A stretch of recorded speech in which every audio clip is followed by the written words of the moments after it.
सभी प्रकार के कानून बनाने का अधिकार नगरीय निकाय और पंचायत के लिए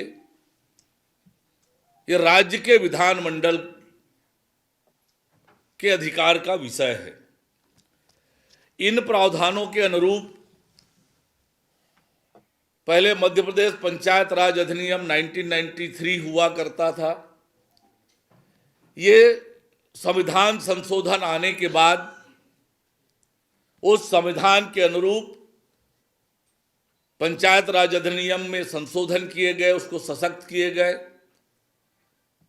नगर पालिक निगम 1956 में उस प्रकार से संशोधन किए गए और नगर पालिका अधिनियम 1961 में भी 73वें 74वें संविधान संशोधन के आधार पर संशोधन करके एक सशक्त और जवाबदेह समयबद्ध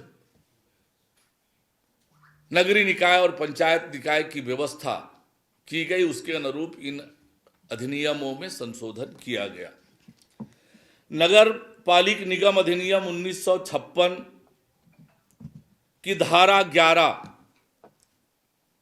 नगर निगम में आरक्षण का प्रावधान उपबंधित करती है।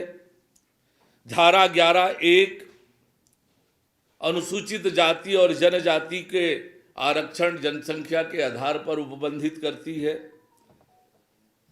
11(2) अन्य पिछड़ा वर्ग के आरक्षण के लिए उपबंध करती है, जिसमें ये कहा गया है कि अनुसूचित जाति जनजाति की संख्या 50 या 50% से कम है तो अन्य पिछड़ा वर्ग को एक मुश्त 25% सीटों पर आरक्षण मिलेगा।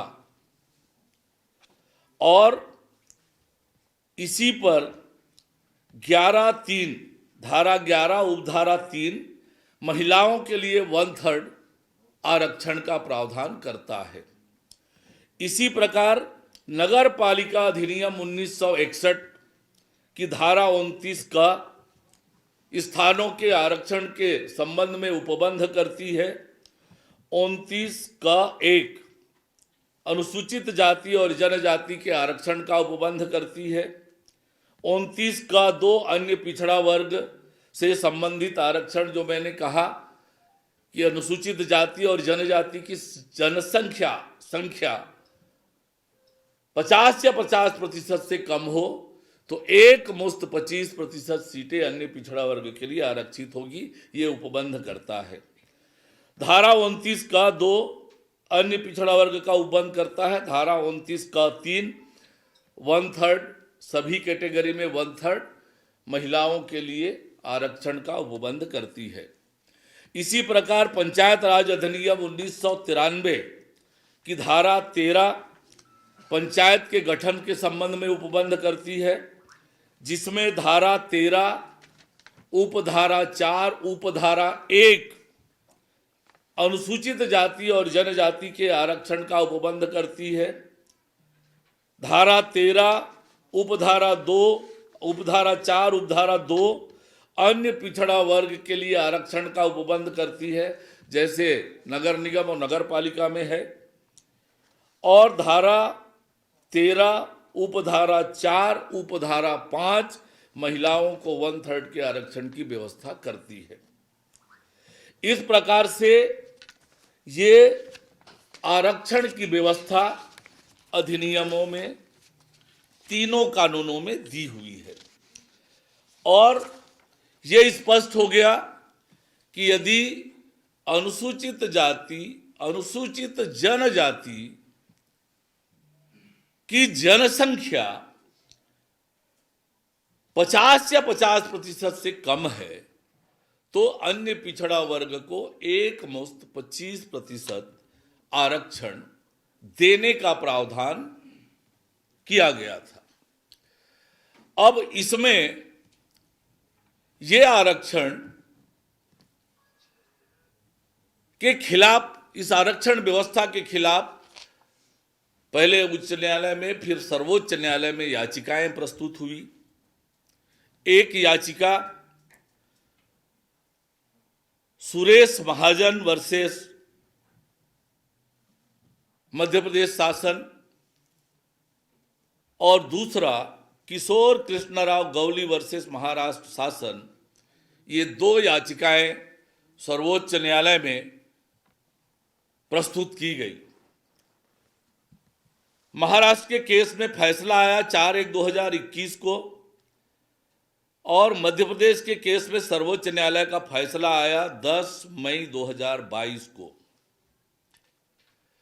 इस फैसले में सर्वोच्च न्यायालय ने कहा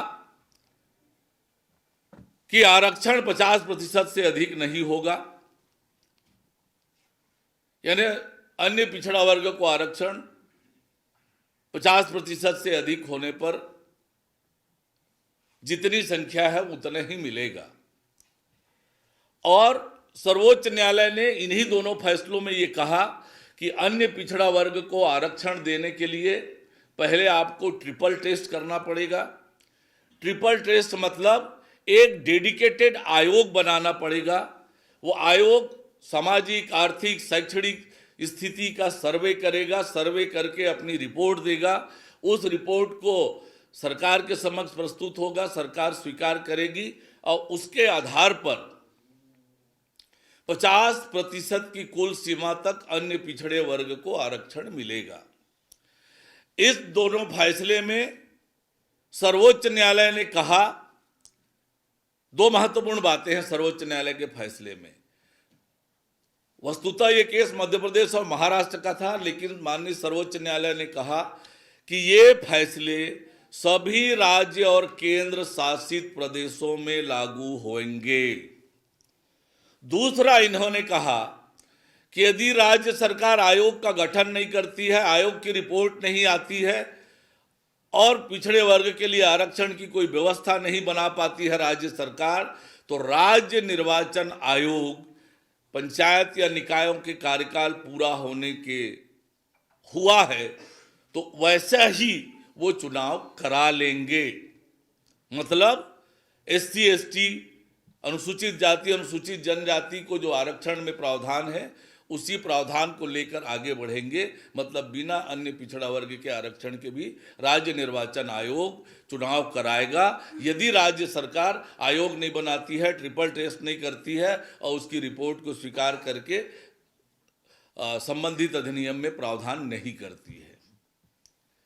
ये परिस्थिति को ध्यान में रखकर राज्य सरकार ने सर्वोच्च न्यायालय के आदेश के पालन में 16/7/2024 को सर्वोच्च न्यायालय के आदेशानुसार छत्तीसगढ़ राज्य पिछड़ा वर्ग कल्याण आयोग का गठन किया और आयोग ने विस्तृत रिपोर्ट राज्य सरकार को 24/10/2024 को प्रस्तुत किया।